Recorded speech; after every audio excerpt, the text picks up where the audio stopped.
হিংসা মানে গৰু গাখীৰকণ কাঢ়ি অনাটোতো হিংসাই হৈছে ন। গৰুটোৱে গাখীৰকণ দিছে পোৱালিটোৰ কাৰণে, আমি যে কাঢ়ি আনিছোঁ সেইটোতো হিংসা কৰা নাই হোৱা নেকি? বহুতে এনেকৈ কয় যে গৰুজনীক আমি বেছি গাখীৰ ওলাবৰ কাৰণে খাদ্য বেছিকৈ দিছোঁ, হাতীটোকো দিছোঁ খাদ্য তেনেকৈ। আমি হাতী গাখীৰ খাওঁ নেকি? হাতী গাখীৰ খাওঁ নেকি? নাখাওঁ নহয়, নহয় জানো? আমি ঘোঁৰা গাখীৰ খাওঁ নেকি? নাখাওঁ নহয়। ঘোঁৰাও পোৱালিটোৰ কাৰণে যথেষ্ট যিখিনি গাখীৰ সেইখিনিয়ে পাইছে। ঘোঁৰাটো আমি গাড়ী টনাবৰ কাৰণে বিভিন্ন খাদ্য নিদিওঁ নি? খাদ্য বেছিকৈ তাকো খুৱাওঁ, গাখীৰ বৃদ্ধি তাৰো হয়। তেতিয়াহ'লে পোৱালিটোৰ কাৰণেহে হয়। তেতিয়াহ'লে পোৱালিটোৰ মুখৰ পৰা গাখীৰখিনি কাঢ়ি অনাটো হিংসা ধৰ্ম নহয় নি? কিন্তু আমি সেইটো কৰিছোঁ, নাই কৰা জানো?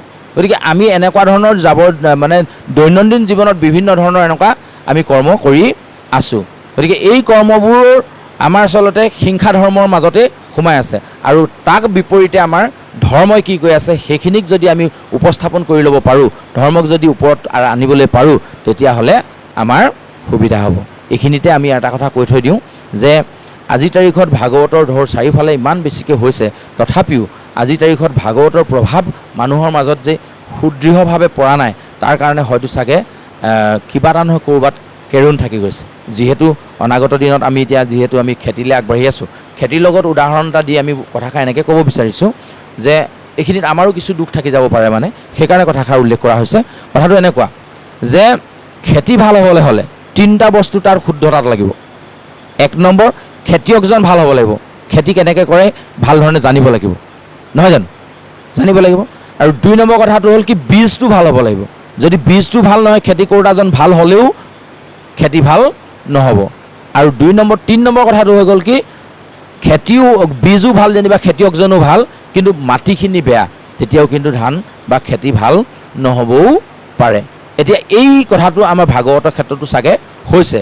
কথাটো এইকাৰণে ক'ব বিচাৰিছোঁ, ভাগৱতত বীজ আছে, সি কেতিয়াও বেয়া হ'ব নোৱাৰে। কাৰণ ভাগৱতত প্ৰকৃততে ভগৱন্তই বানময় মূৰ্তি হিচাপে প্ৰতিষ্ঠিত হৈ আছে। গতিকে ভাগৱতৰ বীজ কেতিয়াও অশুদ্ধ বা বেয়া হ'বই নোৱাৰে। তো বাকী থাকিল খেতি কৰোঁতাজন আৰু পথাৰডোখৰ। এতিয়া যদি খেতি কৰোঁতা কোনজন? যিজনে আলোচনা কৰি কথাখিনি ভাগৱতৰ পৰা উলিয়াই আনিছে, সেইজন হ'ল খেতিয়ক। তেতিয়া আমাকো ধৰিব পাৰে, বিভিন্ন ধৰণৰ আলোচকসকলকো ধৰিব পাৰে। আমিতো আলোচকৰ শাৰীত নপৰোৱেই। মনৰ সংশয়বোৰ দূৰ কৰিবৰ কাৰণে এনেকৈ আহোঁতে সমাজে টানি আনি এই অনুষ্ঠান এনেকুৱা ধৰণৰ জেগা পোৱাইছেহি কাৰণেহে সমাজৰ জোৰতহে আগবাঢ়ি গৈ থকা হৈছে, কিন্তু আমি আলোচক হিচাপে নহয়। তথাপিও কথাষাৰ এইটো কাৰণে কৈছোঁ যে আমি কওঁতে ভুলকৈ ক'লোঁ, তেতিয়াহ'লে ভাগৱতৰ প্ৰভাৱটো ভুলকৈ পৰিলে।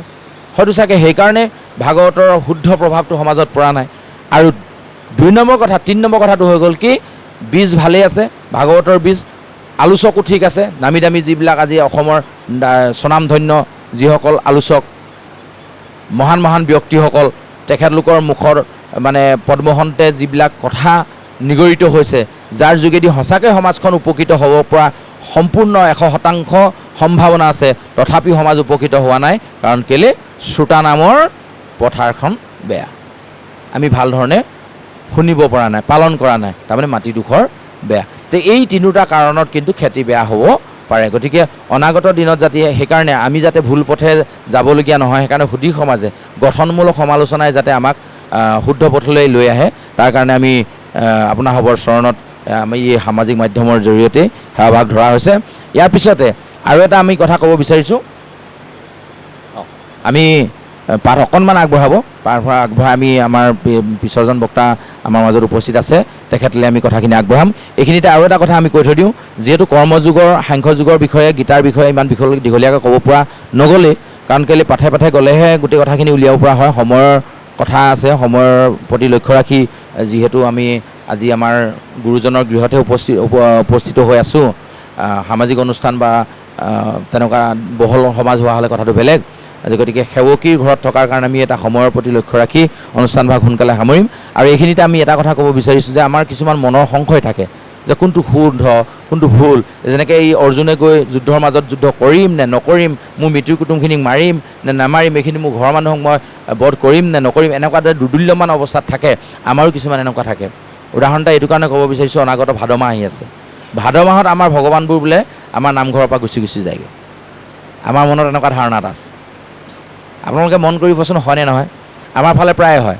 ভাদ মাহ অহাৰ লগে লগে আঠখেলীয়া নামঘৰ, ঢেকীয়াখোৱা নামঘৰলৈ যাবলৈ মানুহৰ তোলপাৰ লাগে মানে কোনো মানে গাঁৱৰ নামঘৰত যেন ভগৱন্ত নায়েই ভগৱন্ত যেন ঢেকীয়াখোৱালৈ গুচি গ'ল ভাদ মাহত ভগৱন্ত যেন গুচি গ'ল আঠখেলীয়া নামঘৰলৈ এনেকুৱা ধৰণৰ এটা ধাৰণা সৃষ্টি হৈ যায় যেন এফালৰ পৰা মানুহবিলাকে তেনেকৈ যাবলৈ আৰম্ভ কৰি দিয়ে গতিকে এইটো এটা আমাৰ এই যে অৰ্জুনে যিটো দুদুল্যমান অৱস্থাত গৈ পৰিছে আমাৰো তেনেকুৱা হৈছে নেকি বাৰু আমি কথাষাৰ জানিবৰ কাৰণেহে কৈছোঁ যে কথাটো হ'ল চাওক আমি যাবলৈ মন যায় ভকতৰ সংগ পাবলৈ সৎসংগ পাবলৈ মন যায় কাৰণে আমি যাওঁ সেইটো ভাল কথা ঢেকীয়াখোৱালৈ যোৱাটো মই বিৰোধিতা কৰা নাই কিন্তু এইটো মনোভাৱ লৈ কেতিয়াও যাব নালাগে যে আমি তালৈহে গ'লে ভগৱন্তক পাম আমাৰ নামঘৰত নাপাম এনেকুৱা কোনো কথা নাই ভগৱন্ত সকলোতে আছে সৰ্বব্যাপী আছে সেইকাৰণে কৈছে সমস্ত ভূতত ব্যাপী আছোঁ মই হৰি সমস্তকে মানিবা তুমি বিষ্ণু বুদ্ধি কৰি গীতা আৰম্ভণিটো আমাক সেইটোকে ক'লে যে যেতিয়ালৈকে বিষ্ণু বুদ্ধি নহ'ব বিষ্ণু ভাৱেৰে আমি যদি